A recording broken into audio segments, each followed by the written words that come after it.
Hi, I'm Robin Bensley. Welcome to Chow Time. On the menu today, I want to show you this dish I learned how to make in France. It's totally elegant, totally delicious, and it's only a handful of ingredients.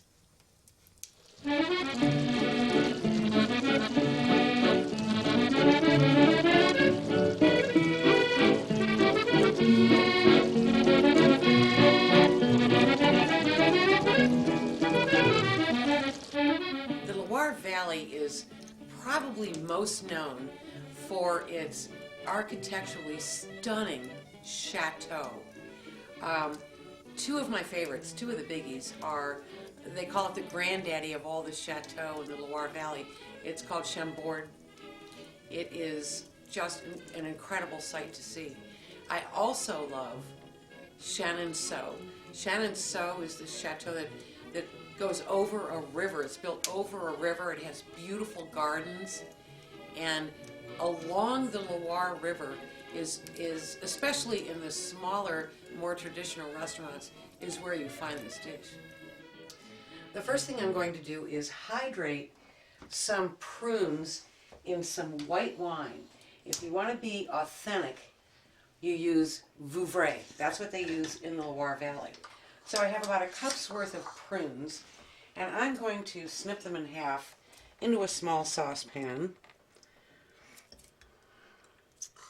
And a young lady that I know very well once used to mock me out about buying prunes. You know, that's for a regular old people. And then one day she came home with a great announcement, and she said, "Look what the store just started selling, dried plums." I just laughed. You know who you are. Same thing, prunes and plums. Whether you're old or young, they're delicious, and they're actually good for you too. Okay, a couple more.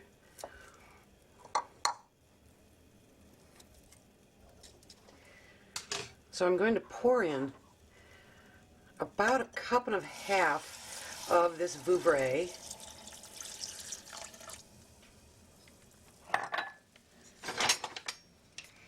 I want to bring it to a simmer, turn it down, and let it cook for about 10 minutes so the wine infuses into those prunes. While that's cooking, I'm going to cook my pork. I purchased two pretty good sized pork tenderloins, and I cut them into half-inch slices. Then I covered them with wax paper and pounded them flat with the flat side of a meat mallet. You don't need to use the side with the teeth in it because pork tenderloin is tender enough.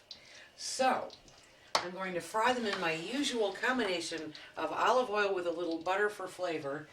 But before that, I'm going to dip them into flour, and this is simply seasoned with salt and pepper.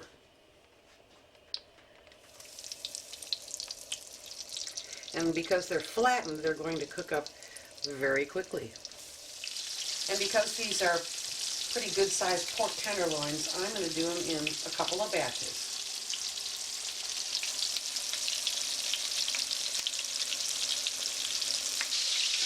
Let's see here. Oh, they've got a nice brown coating on them. So it's time to flip them.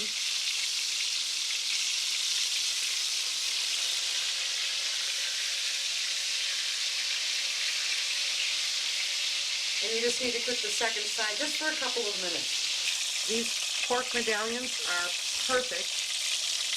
So I'm going to just set them aside on a plate so I can get another batch in there.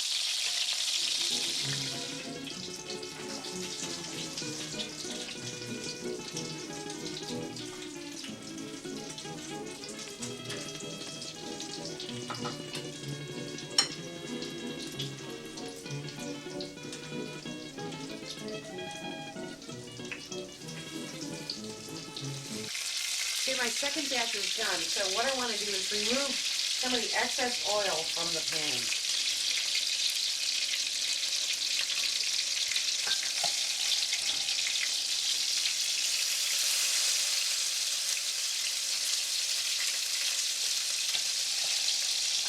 Now I'm just going to add a few more things. I want to return the first batch to the skillet.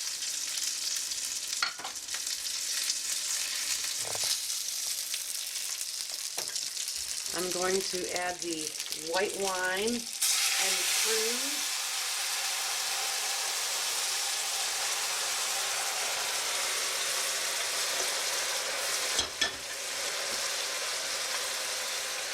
A couple of tablespoons of red currant jelly.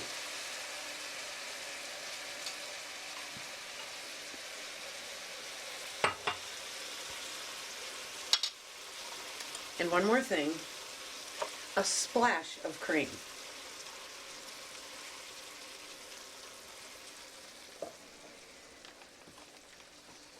We're going to let this simmer for just a few minutes until the jelly melts and the flavors marry.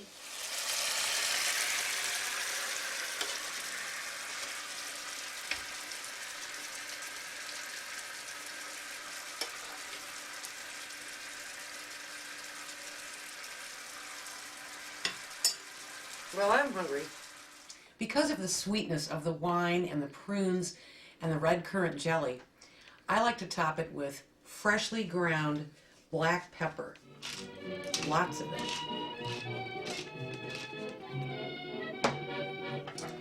Let's take a taste.